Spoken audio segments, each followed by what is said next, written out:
మొదటి కొరింథీ పత్రిక 6వ అధ్యాయము 17వ వచనం. అటువలే ప్రభువుతో కలుసుకునేవాడు ఆయనతో ఏకాత్మయ్యి ఉన్నాడు. చదవబడిన లేఖన భాగములో పిల్లరా కలుసుకొనుట అనే మాట వ్రాయబడి ఉన్నది. అటువలే ప్రభువుతో కలుసుకునేవాడు. అటువే మరణమైన గంభీరమైన విషయం అక్కడ రాయబడి ఉన్నది. అంతకు ముందు ఏమన్నదంటే వారిద్దరూ ఏక శరీరమై ఉందరు. ఎవరిద్దరు? భార్యాభర్తలు ఏక శరీరమై ఉందరు. అంతకుముందు చెప్పారు వేశ్యతో కలుసుకునేవాడు దానితో ఏక శరీరమై ఉన్నాడని మీరు ఎరుగరా?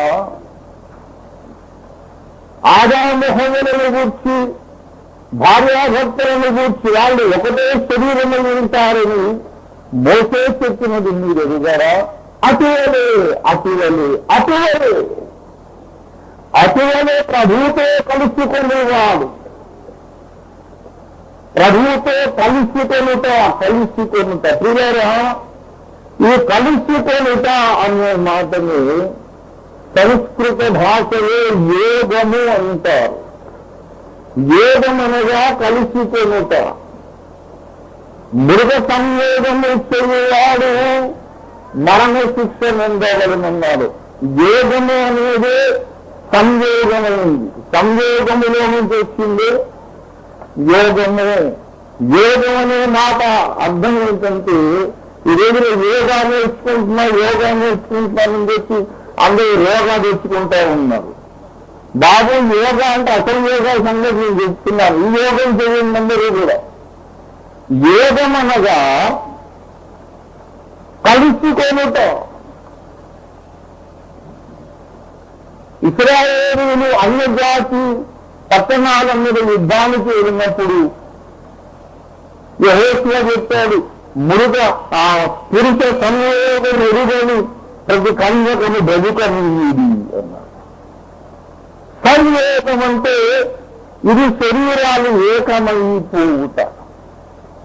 అటువలే ప్రభువుతో కలుసుకున్నవాడు ప్రభువుతో ఏక ఆత్మ అయి ఉన్నాడు.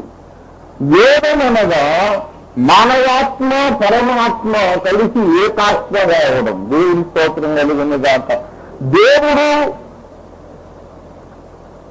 మత్తుదండలో నాస్తికారంధ్రములలో తన శ్వాసను లేదినప్పుడు నరుడు ఏమాయను? నరుడు జీవాత్మ ఆయను. నరుడేమో జీవాత్మ, దేవుడేమో పరమాత్మ. దయచేసి గమనించాలి.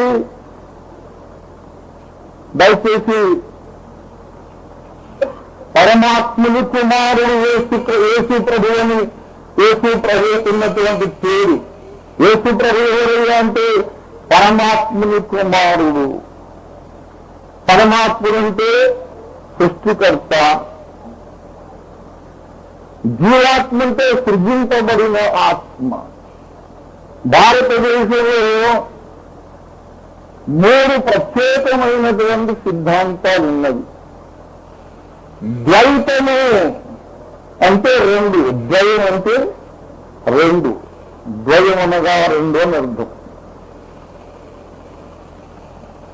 ద్వైతం అంటే 2 అది ఎప్పటికీ ఒకటి కాదు. పరమాత్ముడే, జీవాత్మే. ఆ 2 ఎప్పటికీ ఒకటి కాదు. పరమాత్మ వేరే, జీవాత్మ వేరే అనేది ద్వైతం. అద్వైతం ఉన్నది. అద్వైతం అంటే అర్థం ఏంటంటే పరమాత్ముడైనా జీవాత్మన ఒకటే. నేను అనే స్పృహ ఉంది చూశారు. నేను ఒక మనిషిని, నాకు ఇది కావాలి, నాకు ఇది కోరికలున్నాయి, నాకు ఇష్టం లేదు, ఇదైతే నాకు దుఃఖం, ఇదైతే నాకు సంతోషం అనే ఆ స్పృహ శ్రద్ధయి వ్యాపించి అందరి మనసు లోపలికి వచ్చింది. దేవుడు మీరేనే ఉన్నాడు. ఇది అద్వైతం. అయితే విశిష్ట అద్వైతం ఉన్నది. అదేంటంటే రెండింటినీ సమాధానపరుస్తుంది. దేవుడు వేరే, జీవుడు వేరే, ద్వైతము కరెక్టే. కానీ కొన్ని ప్రత్యేక పరిస్థితుల్లో సాధన చేయుట వలన, దేవుని కృపను పొందుట వలన ఈ జీవాత్మలలో కొంతమంది మాత్రమే చాలా ఉన్నతమైన స్థానానికి ఎదిగి పరిపక్వత వెళ్ళి దేవునిలో లీనమయ్యే అవకాశం ఉంది. అద్వైతమే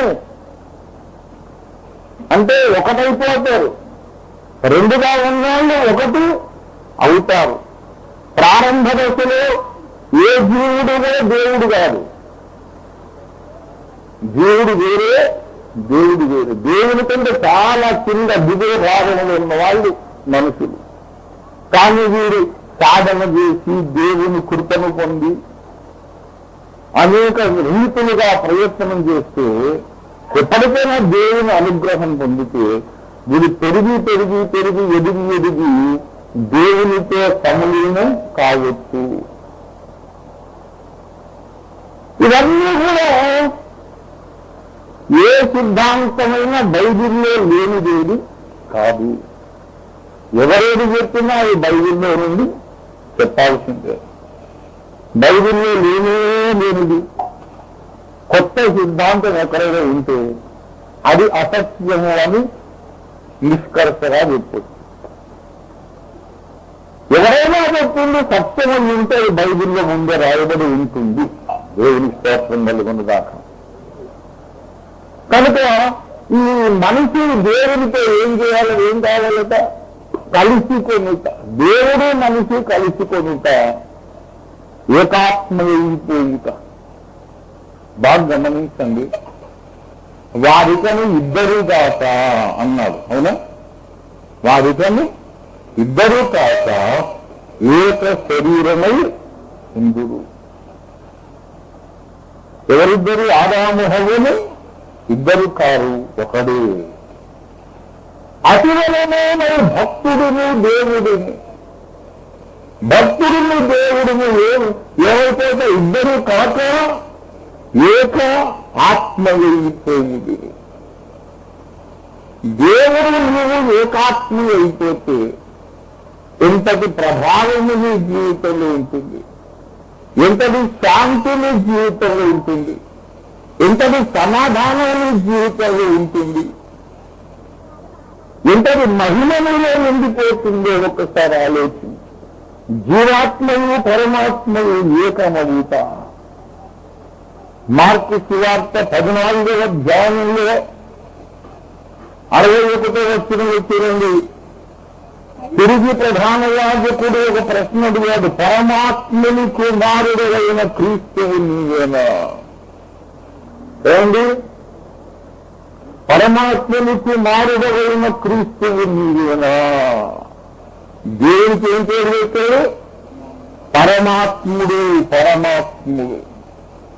ఆదికాండము 2వ అధ్యాయంలో 7వ వచనంలో నరునికి పేరేమిటి? నరుడు జీవాత్మాయను. నరుడు జీవాత్మాయను. జీవాత్మయు పరమాత్మయు సంయోగము చెందుట. ఏమండి? జీవాత్మకును పరమాత్మకును అనుసంధానము చేయుట. ఇది భక్తి సాధన యొక్క ముఖ్య ఉద్దేశం. దేవుని బిడ్డలారా, మన భారతదేశంలో దేవుణ్ణి మనం కలుసుకోవడానికి 3 విధముల యోగములు ఉన్నవని చెప్పారు. ఒకటేమో భక్తి యోగము. జీవాత్మ పరమాత్మతో సంయోగం చెందడానికి 3 మార్గాలు ఉన్నవి. ఒకటేమో భక్తి యోగము, రెండవది జ్ఞానయోగము, జ్ఞానయోగము,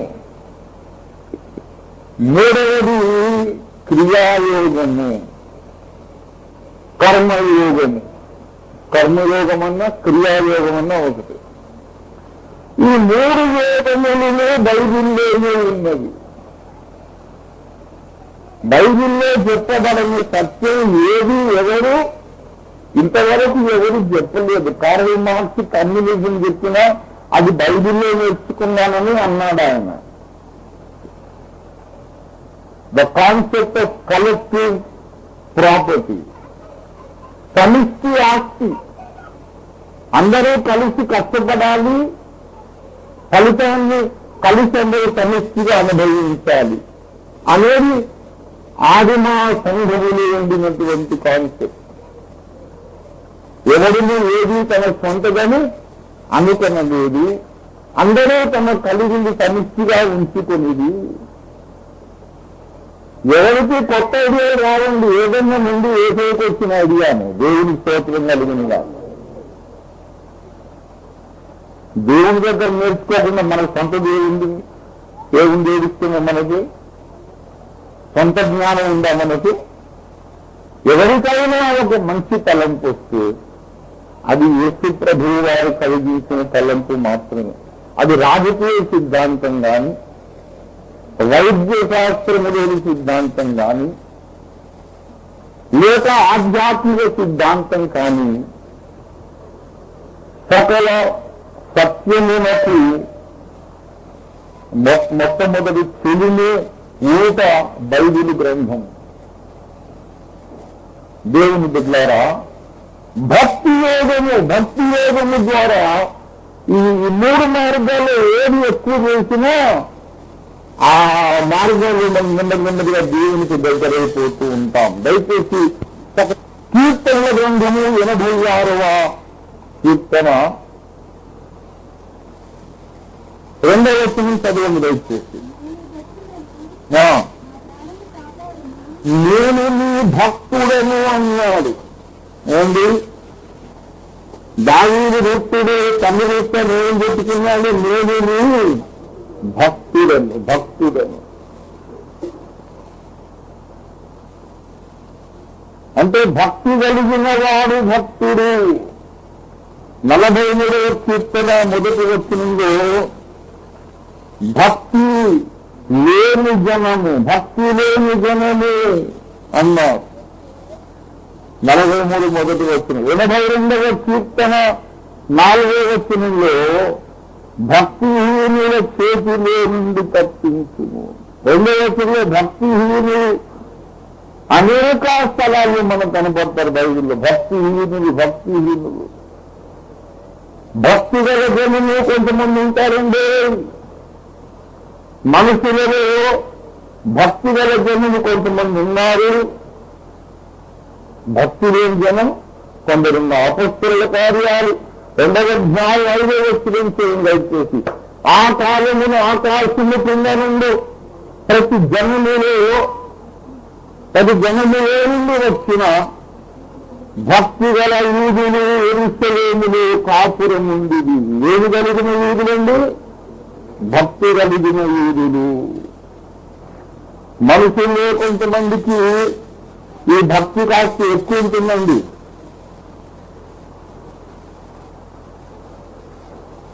ప్రాచీన భారతదేశపు వేదాంతులు చెప్పింది ఏంటంటే, మనిషిలో ఉన్నటువంటి ఫండమెంటల్ ఎమోషన్స్, మౌలికమైనటువంటి భావోద్రేకాలు 9.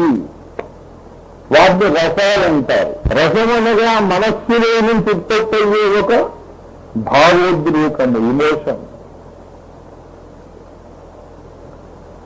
అందులో నవరసములలో ఒకటి కరుణ రసము, ఒకటి ప్రేమ రసము, ఒకటి వీర రసము, ఒకటి రౌద్ర రసము, ఒకటి భయానక రసము.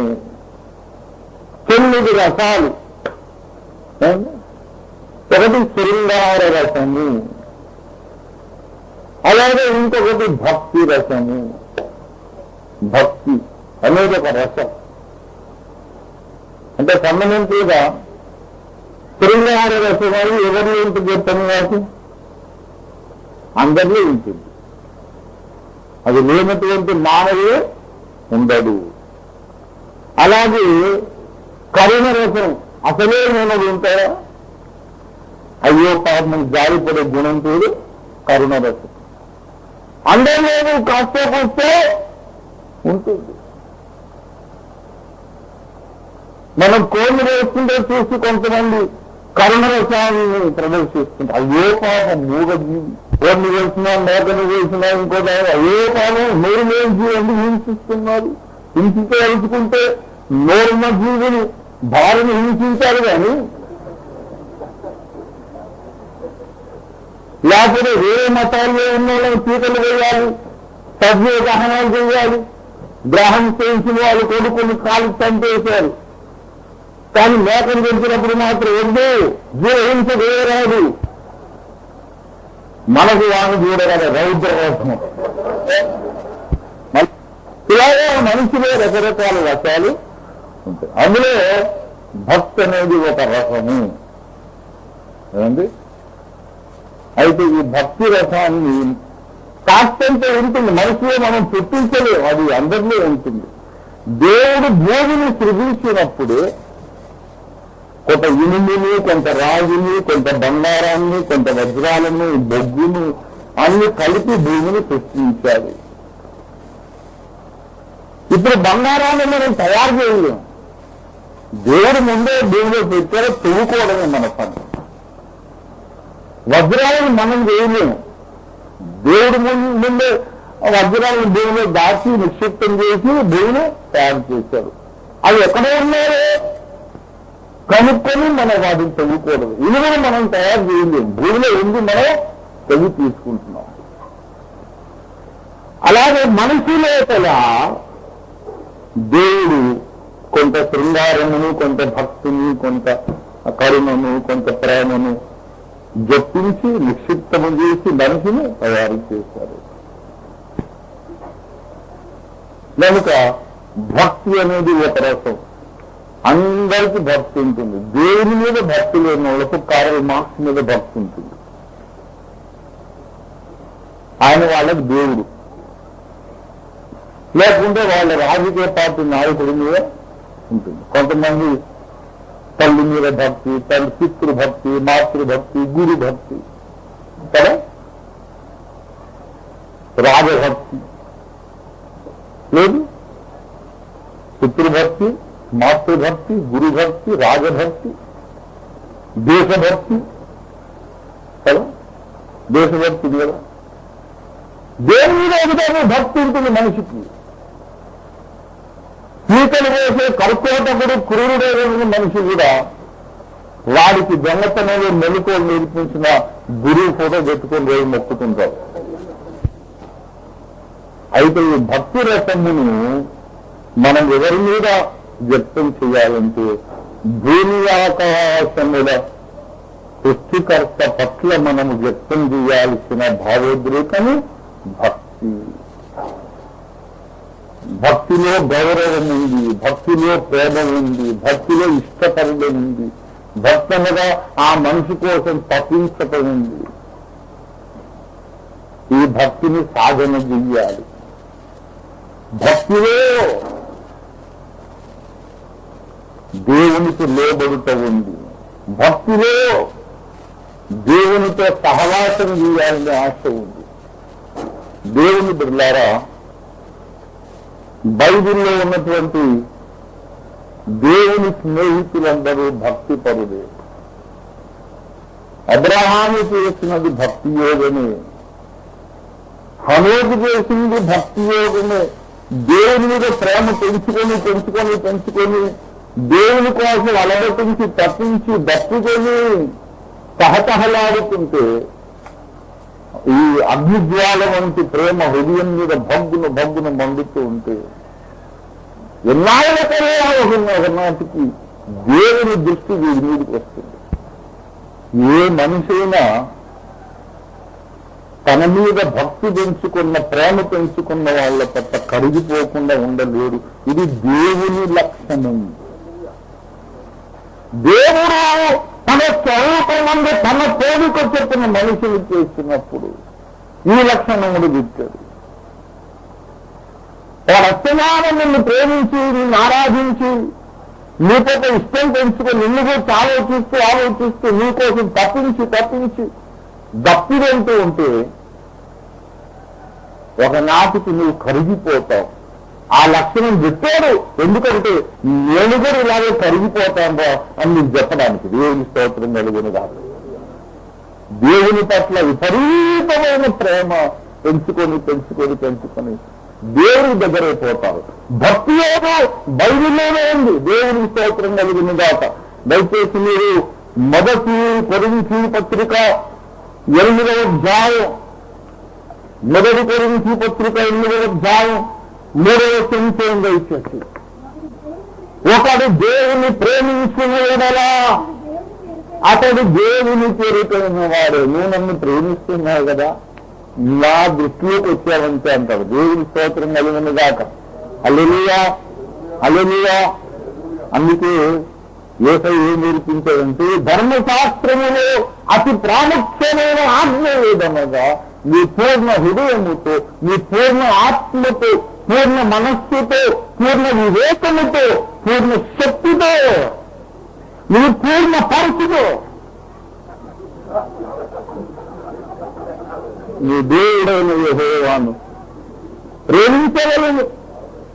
అందరూ పూర్ణ బలంతో ప్రేమించేవాళ్ళు సగం పరిస్థితులు, పావు పరిస్థితులు ప్రేమిస్తారు దేవుడు.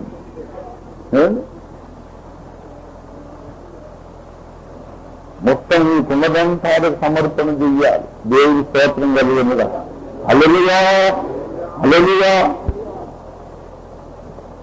ప్రభుని ప్రేమించిన పేదరాలు. ఆమె పేరు పెట్టారు భక్తుడు, కవి. ఆమె పేరు బైబిల్లో బీద విడవరాలని. కానీ పరిశుద్ధాత్మ ద్వారా భక్తులు ఏం రాశారంటే, అరే ఆమె ప్రభువుని ప్రేమించిన బీదరాలు. దేవుని స్తోత్రం కలిగినగా. దేవుని పట్ల భక్తులు ఉన్నప్పుడు దేవుని కొరకు ఏదైనా త్యాగం చేయాలనే కోరిక పుడుతుంది. I want to leave something for God. I want to forgo some relation for God. దేవుని కొరకు ఏదో నష్టపోవాలి, ఏదో ఇచ్చేయాలి, ఏదో పోగొట్టుకోవాలి అనే ఆశ ఉంటుంది. యేసయ్యా, నీకోసం నేను గాయపడతానయ్యా, నీకోసం బాధపడతాను, నీకోసం నష్టపోతాను. భక్తి ఏదో. యాకోబు రాహేలుని బాగా ప్రేమించాడు, నామ మోసం చేశాడు. ఏ రోజు ఫ్యాక్టరీ చేయించుకొని ఆ కళ్ళ జబ్బులు అంటగట్టాడు. మరి అదేంటి అదే చేసే సాంప్రదాయం. నేనంటే ఉట్టుకుని ఉతికేవాడిని. పెళ్లి చూపులు ఒక పిల్లలు చూపించి ఇంకో పిల్లలు పెళ్లి చేస్తే ఊరుకుంటారండి. యాభై దురదృష్టం అప్పుడు లేరు అక్కడ.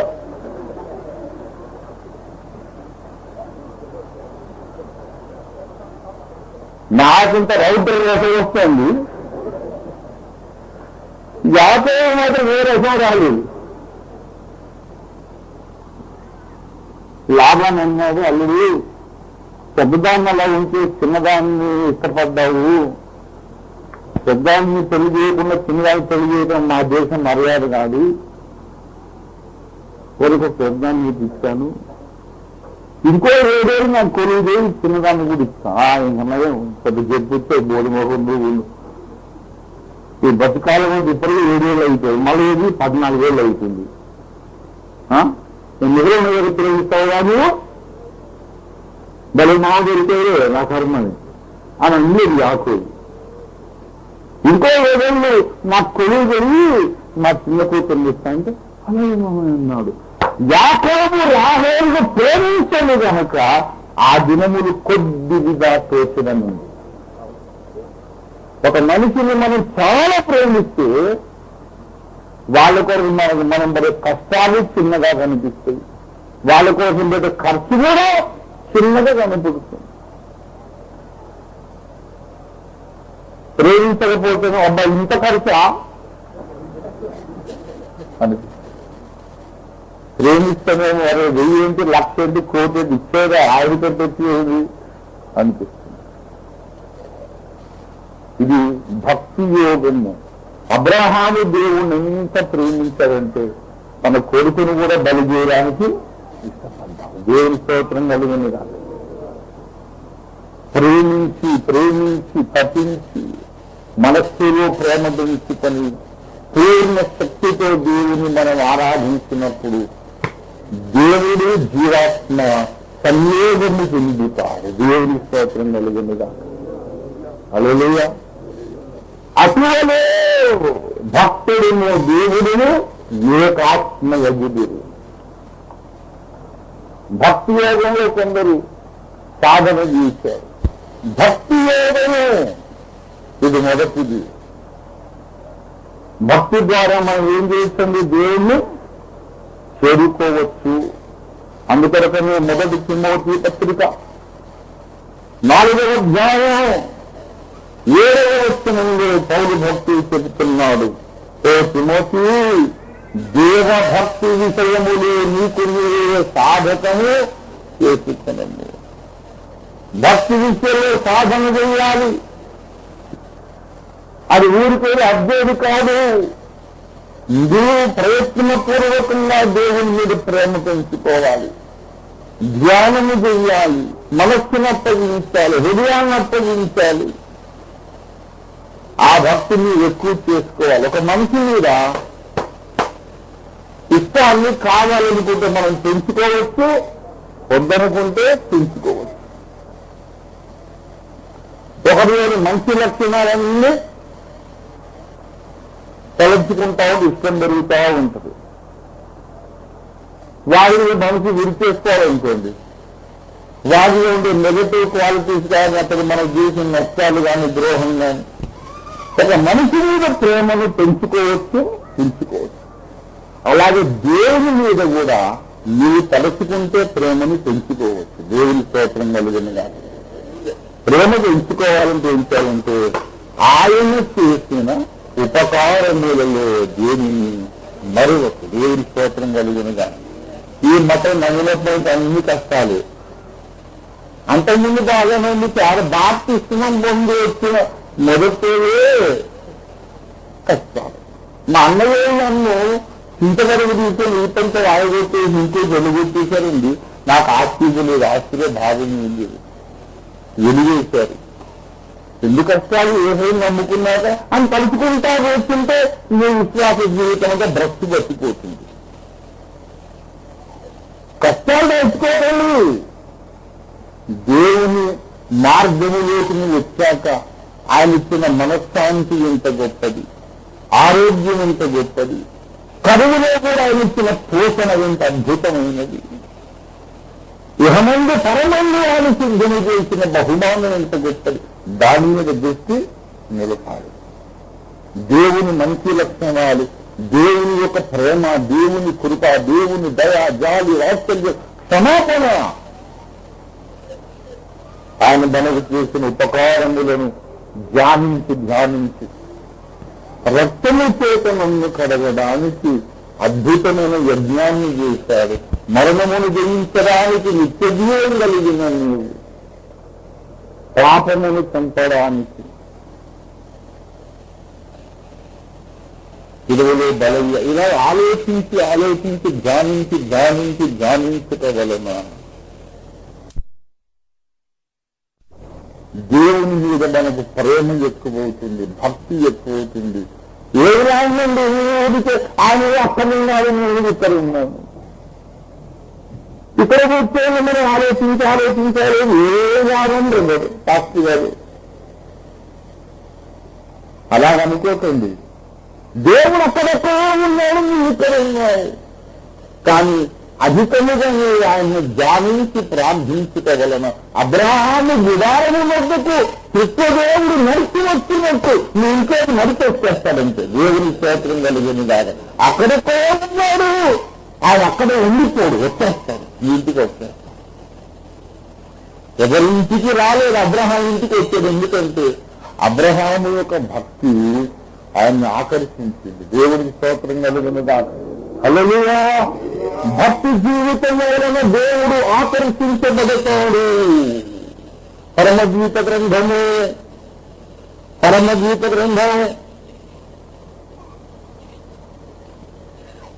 అధ్యాయము పరమగీత గ్రంథం 7వ అధ్యాయం 5వ వచనము తెలియచేసి నీ శిరస్సు కర్మము పర్వత రూపము నీ తల వెందుకలు ధూమ్రవర్ణము గలవి రాజు నీ తల వెందుకల ఉంగరముల చేత బద్ధుడగుతున్నాడు అంటే బంధించబడుతున్న యేసయ్యను బంధించగలిగినది ఏంటి యేసయ్యను బంధించగలిగినది లోకంలో ఏదన్నా ఉందా కన్యక యొక్క ఉంగరాల జీత్యాన్ని బంధించేసింది పరమగీత 4వ అధ్యాయము 9వ వచనం తొందరగా 4:9 నా ప్రాణేశ్వరి ఈ ప్రేమ ఎంత మధురము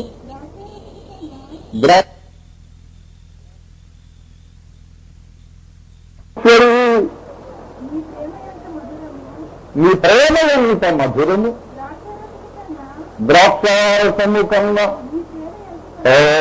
నీ ప్రేమ ఎంత సంతోషకరము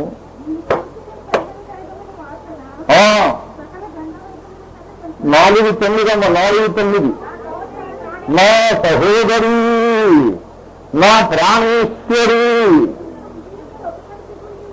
నీవు నా హృదయాన్ని వశపరుచుకున్నావమ్మా ఒక చూపుతో నా హృదయమును వశపరుచుకున్నావు దేవునికి స్తోత్రం కలుగునుగాక ఈయన ఎవరిని వశపరుచుకున్నది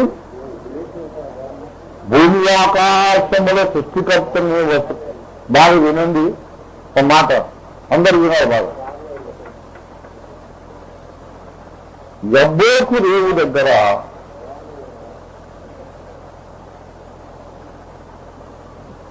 యేసయ్య యాకోబుని అడుగుతున్నాడు నన్ను పోని తెల్లవారుచున్నది కనుక నన్ను నేను ఒక మాట మిమ్మల్ని అడుగుతున్నాను యాకోబు ఏంటంటే ఫోన్ ఇచ్చేది నాకు అర్థం కాదు జాడించి దిగిపడి ఇసురు కొడితే ఎక్కడే పడతాడు యాకోబు ఏదో నువ్వు తెల్లారుతుంది రాత్రి నాకు పెట్టావో దీవించి ఈ డబ్బు బాగుందా ఏదో దీవించడానికి మళ్ళా ఆస్వాదించే కానీ నువ్వు పోనీయను అంటావా ఎంత అహంభావరా నీకు నన్ను ఆపడానికి నీకు చెప్తుందంటే నన్ను పోనీవా అంటే అంత బలవంతుడు అని నాకు అన్నట్టు విన్నట్టుంది అని జాడించి ఇసురు కొడితే ఎక్కడో ఖండాంతరాలు బయటపడతారు నన్ను పోనీమో అంటే నేను పోనీ అంటారు అరే పోనీరా పొద్దున చల్లారిపోయింది వెళ్ళిపోవాల్సి ఆయన ఎవరైనా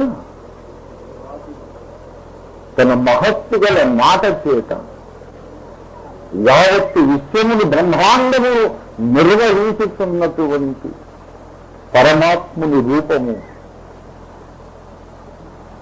ఒక పేను ఈ యాకోబును బతుకొని మరి యశాగ్రంథంలో ఇవ్వదు అంటారు పురుగు వంటి యాకోబు చేతిలో ఒక పేను పట్టుకొని పేను మన భూమి మా ప్లీజ్ బోరులు ఆమె ఎందుకని గట్టిగా పట్టుకొని బోరులు అందనుకో ప్లీజ్ అమ్మా పేను అమ్మా నా బోరు అంతే అన్నట్టుంది దేవుడు ఎక్కడా యాకోబు ఎక్కడా దేవుడికి అడుగుదాం దేవా యాకోబు ఒక మట్టి పురుగు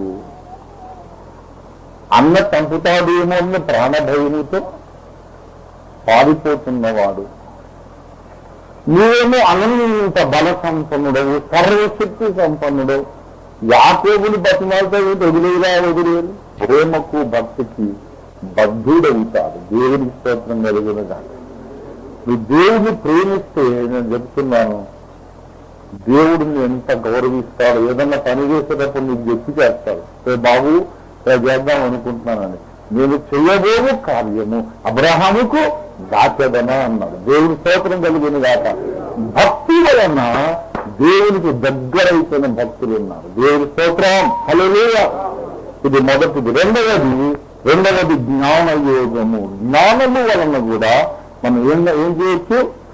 దేవుడిని సమీపించవచ్చు. సామెతల గ్రంథము 3వ అధ్యాయము 13వ వచనం దయచేసి చదవండి. జ్ఞానము సంపాదించిన వాడు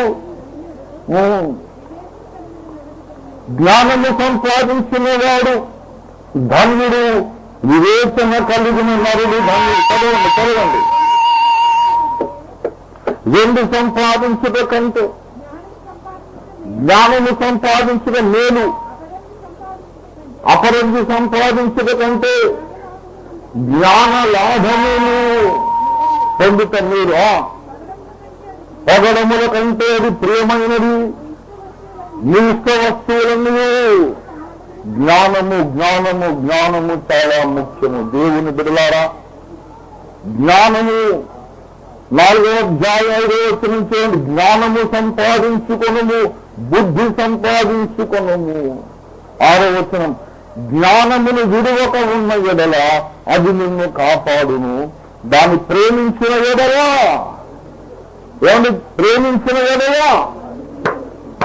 అది నిన్ను రక్షించును. జ్ఞానము నిన్ను రక్షించును.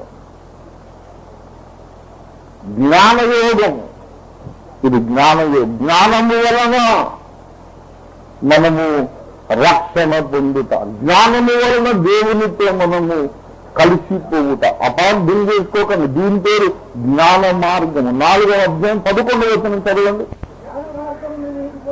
జ్ఞాన మార్గమును మీకు ఏ మార్గం ఇది? మనకు జీవ మార్గం ఉన్నది, జ్ఞాన మార్గం ఉన్నది. జ్ఞాన మార్గమును మీకు బోధించదను. జ్ఞానము దయచేసి 8వ అధ్యాయము 1వ వచనం చూడండి. జ్ఞానము ఘోషించుతున్నది. దేవునికి స్తోత్రం కలిగిన దాకా వివేచన తన స్వరములు వినిపించుతున్నది. జ్ఞానము ఘోషించుతున్నది. వినండి. దయచేసి 37వ వచనం. నన్ను కనుగొనువాడు జీవమును కనుగొనును. యెహోవా కటాక్షము వానికి కలిగి, నన్ను కనుగొనని వాడు తనకే హాని చేసుకొనును. న్యాయంగా అసహ్యపడు వారందరూ మరణమును గ్రహించు. జ్ఞానం అనగా ఇక్కడ యేసు అని అర్థము.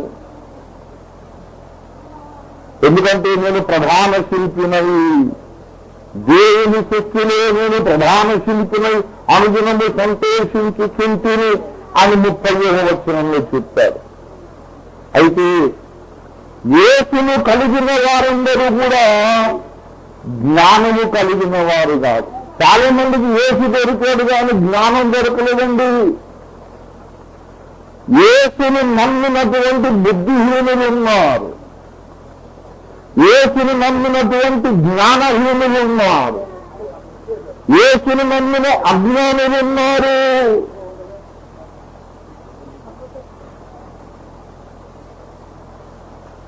దేవుని బిడ్డలారా, యేసే జ్ఞానం అనేది నిజమే గాని యేసును నమ్మినంత మాత్రాన జ్ఞానం ఉన్నది అని అర్థము కాదు. దయచేసి ఈ మాట గమనించండి. దేవుడు బాధపడుతున్నాడు. హోషేయ గ్రంథము 4వ అధ్యాయం 6వ వచనం చూడండి దయచేసి. జ్ఞానము రేతయే నా జనులు నశించుతున్నారు. దేవుడు బాధపడుతున్నాడు. దేవుని బిడ్డలారా, దేవుని గూర్చిన జ్ఞానము మనము కలిగి ఉంటే అది దేవునికి చాలా ఇష్టమైంది. హోషేయ గ్రంథము 6వ అధ్యాయము, హోషేయ గ్రంథం 6వ అధ్యాయం 6వ వచనం చూడండి దయచేసి. నేను బలిని కోరను గాని కనికరమును కోరుచున్నాను, దహన బలుల కంటే. ఓ దేవుని కూర్చిన జ్ఞానము నాకు చాలా ఇష్టమైనది. God is so happy when you have the wisdom, knowledge of God. చాలా ఇష్టం. నీకేంటయ్యా బాగా ఇష్టం చెప్పండి అంటే వాడికి గులాబ్ జామున్ చాలా ఇష్టం అండి, వాడికి అజ్మీరీ కళాకండ్ ఇష్టం, నాకేమో అజ్మీరీ కళాకండ్ గులాబ్ జామున్ కలుపుకొని తింటూ ఇష్టం కదా. మరి దేవునికే ఇష్టం, మన హృదయములలో దేవుని గూర్చిన జ్ఞానము మనం నింపుకుంటే అది దేవునికి చాలా ఇష్టం అంట. దేవుని స్తోత్రం కలుగునుగా. హల్లెలూయా. మనకి ఇష్టమైన మిఠాయి తిని మనం ఎట్లా సంబరపడతాము, మన హృదయములో జ్ఞానం ఉంటే దేవుడు అలాగే సంతోషిస్తాడు. జ్ఞానము లేని వారై నా జనులు నశించుతున్నారు. అందుకే ఏం చేయాలి?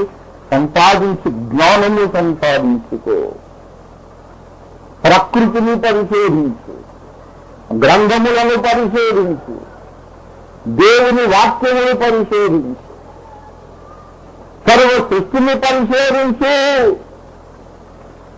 ఆకాశ పక్షులను చూడుడు అన్నాడు కదా, అన్నాడు కదా. అడవి పువ్వులను చూడుడు. ఎందుకు చూడాలి? సృష్టింపబడిన వాటిని ఆలోచించుట వలన సృష్టికర్త యొక్క అదృశ్య లక్షణములు మనకు తేట పడుతున్నవి. దేవునికి స్తోత్రం కలిగినగా.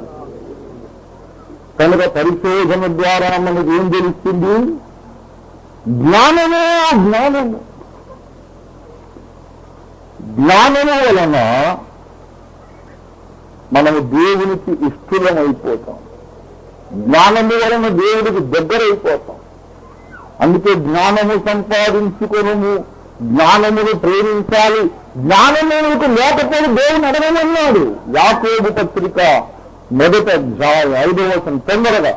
ఇది జ్ఞానయోగము. మీరే ఏదైనా జ్ఞానము కొరవుగా ఉంటే అతడు దేవుణ్ణి అడగాలి.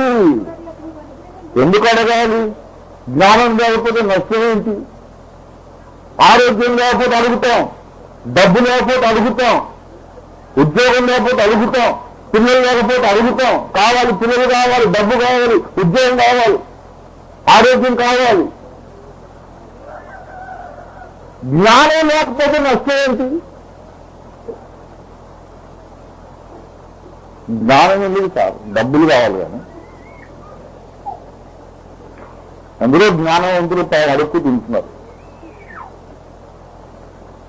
అందరూ చదువు కట్టుబండలు లేనటువంటి మోదులు కార్లు ఎత్తి తిరుగుతున్నారు. ఎప్పుడు విమానాలు దిగుతారు. విమానం దిగిన వాళ్ళందరూ మేధావుల, కింద నడిచిన వాళ్ళందరూ బుద్ధిహీనుల. డబ్బు ఎక్కువ అవసరం, పైసానే పరమాత్మ హై. పైసల కొరకు ప్రార్థన చేయాలి కానీ జ్ఞానం కొరకు ప్రార్థన చేయాలి. ఎంత బుద్ధి ఏంటండి అనుకుంటున్నారు చాలా మంది. దేవుని బిడ్డలారా, జ్ఞానము వలన మనము దేవునికి దగ్గరగా నడవగలుగుతాం. దేవునికి మనకు సంయోగము కలుగుతుంది. దేవుని తెలుసుకొని తెలుసుకొని తెలుసుకొని కొలస్సీ పత్రిక 2:2లో దేవుని మర్మమై ఉన్న క్రీస్తును స్పష్టముగా తెలుసుకున్నవారై. క్రీస్తుని మనం ఏం చేయాలి? తెలుసుకోవడం అంటే జ్ఞానయోగమే. Knowing God personally. జ్ఞాని తన జ్ఞానమును బట్టి అతిశయింపకూడదు, సూర్యుడు తన శరీరాన్ని బట్టి అతిశయింపకూడదు. తర్వాత ఐశ్వర్యవంతుడు తన ఐశ్వర్యాన్ని బట్టి అతిశయింపకూడదు. ఏం చేయాలి? అతిశయించేవాడు దేని బట్టి అతిశయించగలనగా యెహోవానగు నన్ను పరిశీలనగా తెలుసుకొనుటను బట్టి. యెహోవాను ఏం చేయాలి? ప్రేమించాలి, యెహోవాను ఆరాధించాలి, యెహోవాను సేవించాలి, యెహోవాను తెలుసుకోవాలి. యెహోవాను తెలుసుకోవాలి. Knowing God personally. దేవుని గూర్చిన జ్ఞానము ఎవరు ఉన్నదో అది దేవునికి గొప్ప సువాసనగా వారి జీవితంలో దేవుణ్ణి ఆకర్షిస్తుంది. జ్ఞానయోగము జ్ఞానమును చూసి దేవుడు ఆకర్షించబడతాడు అనేది కూడా పరమగీతంలో మన కొరకు రాయబడింది. ఒక్క మాట చూసి చదివి నేను వెంటనే ముగిస్తాను. దయచేసి పరమగీత గ్రంథము 4వ అధ్యాయం 3వ వచనం చూడండి. నీ పెదవులు ఎరుపు నూరును పోలి ఉన్నవి, నీ నోరు సుందరము, నీ ముసుగు గుండా నీ కణతలు ఇచ్చిన దారిన ఫలము వలి అగపడుతున్నది. కణతలు అంటే అర్థం ఏంటి? జ్ఞానం. ఎవరన్నా కొంచెం మనలో క్రాక్ ఉన్నాడు అనుకోండి, కొన్నిసార్లు వాడు క్రాక్ అనే సంగతి మనము సైగల భాషలో చెప్పాలి. సైగల భాష చెప్పాలనుకోండి, వాడు క్రాక్ అని చెప్తే బాగుండదు వాడి ముందు. కానీ వీడు క్రాక్ సంగతి పట్టించుకోకుండా అవతల మనం సైగ చేయాలి. అప్పుడు ఏమంటాం? వాడు కొంచెం ఇట్లా అంటామా? సరే కంటెంట్ వెళ్ళిపోతే అంటాం. అవునా కదా? అవునా కాదు? కనుక కనతలు అనేది జ్ఞానమునకు సూచన. ఏం స్తోత్రం కలిగింది కాదు. ఇప్పుడు పరమగీతంలో సూర్యమితిలో ఏసైను ఆకర్షించే లక్షణం ఏంటి? ఆయన కనతలు అంటే ఆయన జ్ఞానము చేత ఆయన ఆకర్షించబడుతున్నారు. దేవుని జ్ఞానం కావాలంటే ఊరికిన రాదు, దేవుని ప్రత్యక్షత వలన వస్తుంది. ఎంతో యథార్థమైన అన్వేషకుడైతే వస్తుంది. ఇది బ్రతుకులో దేవునికి ఇష్టమైన పవిత్ర జీవితం ఉంటేనే వస్తుంది. ఎంత తపస్సు చేశావో, దేవుని గురించిన జ్ఞానం సంపాదించావు, సరే నన్ను ఆకర్షించావురా నువ్వు అంటున్నాడు ఆయన. దేవుని స్తోత్రం కలిగినగా. హల్లెలూయా. ఇది ఏం యోగం? ఇది జ్ఞానయోగము. జ్ఞానయోగం. మూడవది క్రియాయోగము. క్రియాయోగం. ఈ క్రియాయోగములు వచ్చి కొద్ది సంగతులు మనం దేవుని వాక్యంలో మనం ఒక 2-3 వచనాలు చూసి ముగించుకుందాం. ప్రసంగి గ్రంథము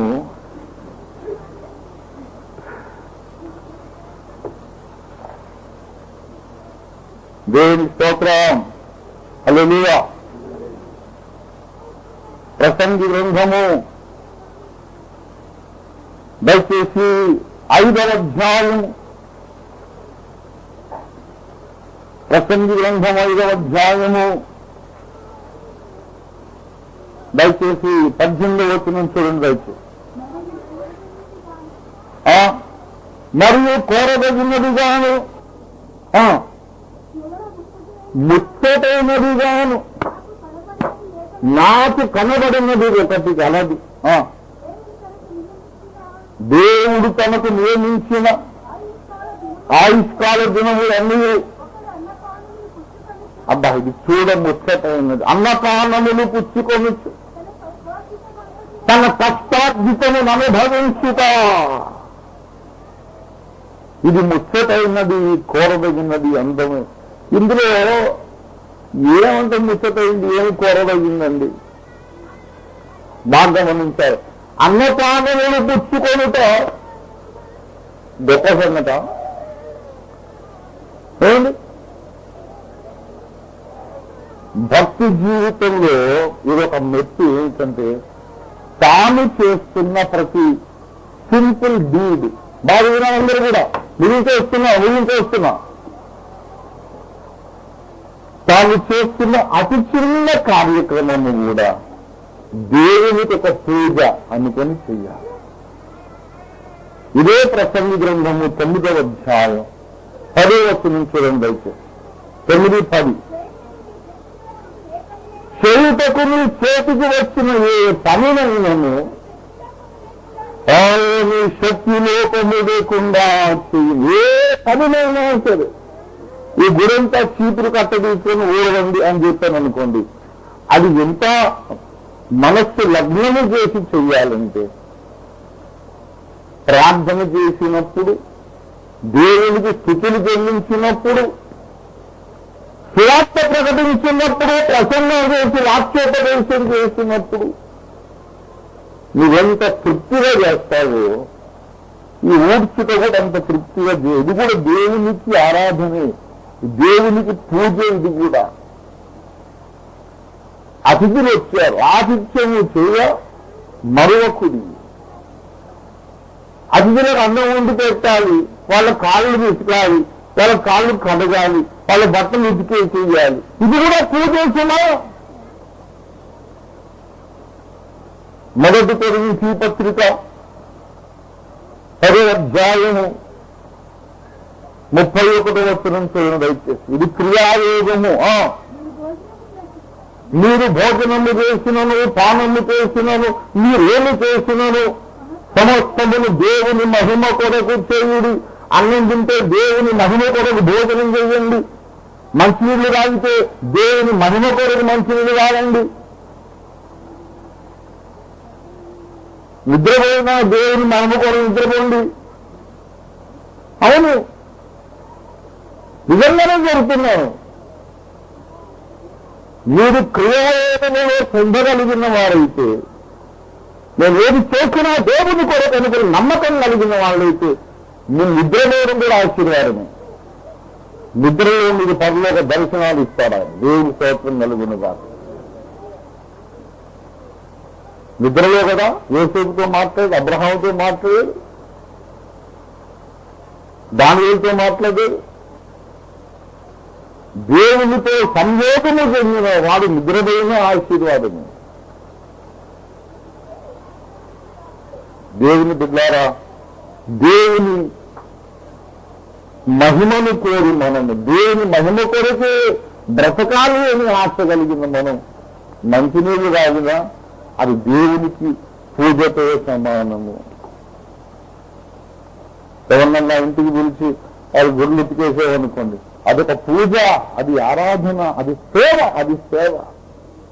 అది దేవుని మహిమ కొరకు చేయండి అని లేఖనం ఆజ్ఞాపిస్తుంది. కొలస్సీ పత్రిక 3వ అధ్యాయము నేను ఏం చేస్తున్నాను తొందరగా.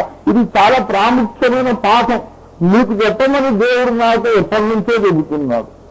నేను దేవుడు నన్ను ఒత్తిడి చేసినప్పుడు చెబుతాడని ఇన్నాళ్ళు ఆగాను. కొలస్సీ పత్రిక 4వ అధ్యాయము 17వ వచనం చూడండి దయచేసి.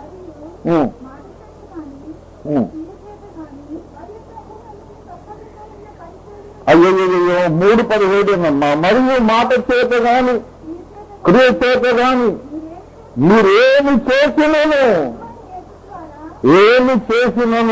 ప్రభువైన యేసు ద్వారా తండ్రి అయిన దేవునికి కృతజ్ఞతాస్తుతులు చెల్లించుతూ సమస్తమే ఆయన పేరిట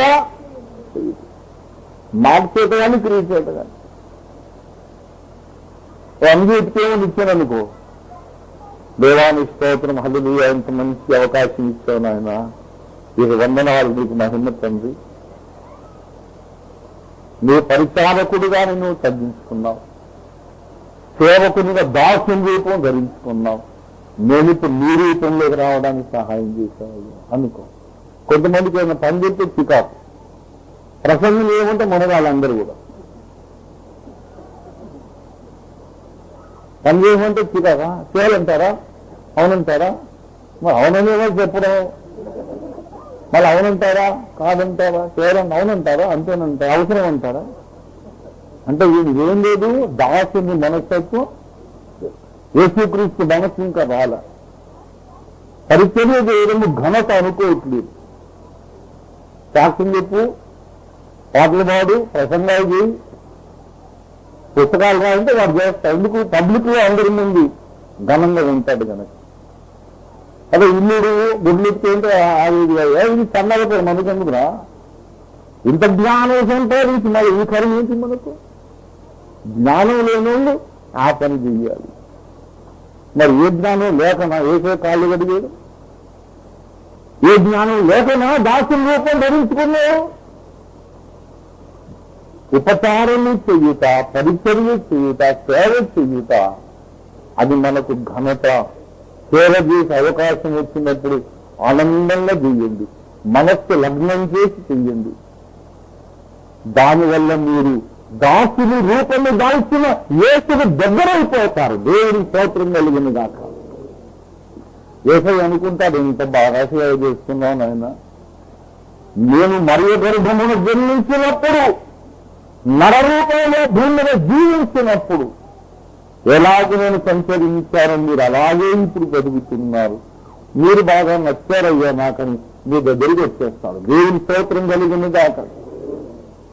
క్రియల ద్వారా మనము దేవునికి దగ్గర కాగలం. దీనేమంటారు? క్రియాయోగము. మన చిన్న చిన్న పనులు చేసి అది కూడా సేవే. కాసేపు రికార్డు చేస్తున్నాం, దానికి రాపర్లు, దాని మీద పేర్లు రాయాలి, బుక్ స్టాల్ పెట్టాలి, అక్కడ అమ్మాలి, సువార్త కరపత్రాలు పంచాలి, ఏదైనా సరే. అసలు మామూలు సాధారణమైన పనులు కూడా ఇది దేవునికి సేవ అనుకొని మనం చెయ్యాలి. మనము సత్క్రియల ద్వారా దేవునికి దగ్గర కాగలమని మత్తయి 25వ అధ్యాయంలో యేసు ప్రభువు వారు నేర్పించారు. గమనించాలి, దయచేసి గమనించండి.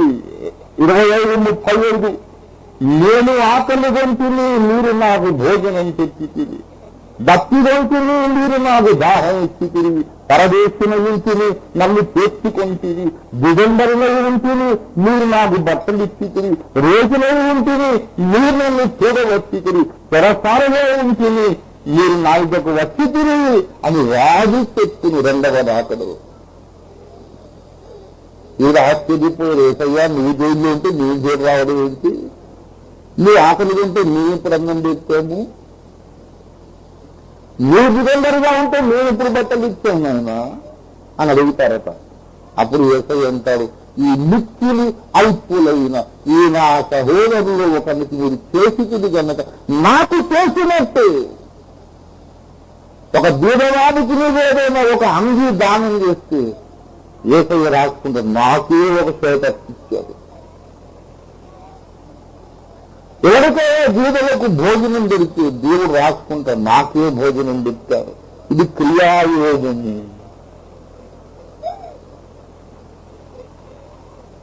వాళ్ళ దగ్గర పిలిచి, నా తండ్రి చేత ఆశీర్వదింపబడిన వారా రండి, నిత్య జీవాన్ని స్వతంత్రించుకోండి. మీరు ఏం చేశారంటే, నేను ఎన్నోసారి ఆకలిగా ఉన్నానయ్యా, మీరు నాకు భోజనం పెట్టారు. వీళ్ళు అనుకోలేదు, ఏదో కరుణ రసముతో దయారసముతో అయ్యో పాపం అనుకుని పెట్టారు తప్ప దేవుని లెక్కలోకి ఎక్కుతున్నామని వీళ్ళు తెలుసుకోలేదు. దేవుని స్తోత్రం కలిగింది కాక. వీళ్ళు ఏమనుకున్నా, దేవునికి మేమేం సేవ చేయలేదు, బీదలకు మాత్రమే సేవ చేసాం అనుకున్నారు. కానీ దేవుడు అన్నాడు, బీదల సేవ నా సేవేనన్నాడు. ఇతరుల కొరకు మనం పరిచర్య చేయడము, త్యాగము చేయడం, ఖర్చు చేయడం, అది మనం దేవునికి సేవ చేసినట్టే. మన మధ్యలో కూడా క్రియాయోగం చేస్తున్న వాళ్ళు ఎందరో ఉన్నారు. ఇతరుల కొరకు ఖర్చు పెట్టి, ఇతరుల కొరకు వాక్యాన్ని ప్రకటించడానికి, ఇతరులను తీసుకురావడానికి కష్టపడడం, ఇదంతా దేవునికి సేవ. యోగమనగా ఏమి? దేవునితో సంయోగము చెందుట. ఎన్ని రకాల యోగం ఉన్నది? 3 రకాల యోగం ఉన్నది. మొదటిది భక్తి యోగము, రెండవది జ్ఞానయోగము, మూడవది క్రియాయోగము. అయితే భారతదేశం చెప్పింది ఏంటంటే, ఈ దేవుని చేరడానికి 3 మార్గములు ఉన్నవని. బైబిల్ చెప్పింది ఏంటంటే, ఈ 3 యోగములు కలిసినది క్రీస్తు యోగము. ఈ 3 యోగములు కలిసింది అసలైన క్రైస్తవ జీవితం. నిజమైన క్రైస్తవుడు ఈ 3 యోగ మార్గములు ఏకకాలంలో సాధన చేస్తాడు. మీలో ఎవరు కూడా అనుకోకండి, నేను జ్ఞాన మార్గములో మాత్రమే దేవుని చేరుతాను, నేను క్రియాయోగము చెయ్యను అనుకోకండి, ఫెయిల్ అయిపోతారు. నేను క్రియాయోగములో ఉన్నాను కనుక నాకు జ్ఞాన మార్గం అక్కర్లేదు అనుకోకండి, అలా కూడా ఫెయిల్ అయిపోతారు, విఫలులైపోతారు. ఈ 3 ఆప్షనల్ కాదు, 3 కంపల్సరీ సబ్జెక్టులే. ప్రతి విశ్వాసి జ్ఞానయోగంలో సాధన చెయ్యాలి, ప్రతి విశ్వాసి కూడా భక్తి మార్గంలో సాధన చెయ్యాలి, ప్రతి విశ్వాసి క్రియాయోగమును ఆచరించాలి. అప్పుడు ఈ 3 యోగములు కలిసిందే క్రీస్తు యోగం అని నేను అంటున్నాను. ఏమండి, యోగ సాధన దేవునితో మనము లీనం కావాలంటే మనం భక్తిలో ఉండాలి, జ్ఞానంలో ఉండాలి, క్రియలో కూడా ఉండాలి. ఈ 3లో ఏది లోపించినా నువ్వు దేవునితో ఏకాత్మవు కాలేవు. దయచేసి ఎవరు కూడా అలాంటి నష్టాన్ని పొందవద్దు. అలా నష్టపడకండి. మనం దేవునితో పూర్తిగా సంయోగము చెందుదాం, దేవునితో ఏకాత్మ అయిపోదాం. దేవుడు మనకు సహాయం చేయునుగాక. ప్రార్థన చేసుకుందాం. అందరూ తరలి వంచండి. దేవానికే స్తోత్రము స్వామి. ప్రార్థన ప్రార్థన. ప్రేమ కలిగిన మా మహాపరిశుద్ధ పరమ తండ్రి, ఈ దినమున మీరు దయపాలించి కరుణించి మా లోపములను, మా నేరములను, మా దేశములను, మా బలహీనతలను క్షమించి మమ్మల్ని మీ యొక్క సన్నిధిలో, మీ యొక్క పాఠశాలలో, మీ గురుకులలో విద్యార్థులుగా మమ్మల్ని కూర్చుండబెట్టి, మీ విద్యార్థులుగా మమ్మల్ని ఇక్కడ సమావేశపరిచి పరమ గురుడైన నీవు నీ మార్గమును మాకు బోధించినందుకు నీకు వందనాలు చెల్లిస్తున్నా. యేసుస్వామి మా పరమ తండ్రి నీకు స్తోత్రాలు. జ్ఞానయోగము, భక్తి యోగము, క్రియాయోగము 3 కలిసినదే క్రైస్తవ జీవితం అని మీరు మాకు నేర్పించినందుకు నీకు స్తోత్రాలు తండ్రి. బైబిల్ గ్రంథములు ఏదో ఒక మూలన చదివి, ఒక మూలకు ఏదో దొరికిన ఒక ముక్కను ధ్యానించి, ఏదో ఒకదాన్ని మాత్రమే పాటించి అనేక మంది మీతో ఏకాత్మ కాలేకపోతున్నారయ్యా.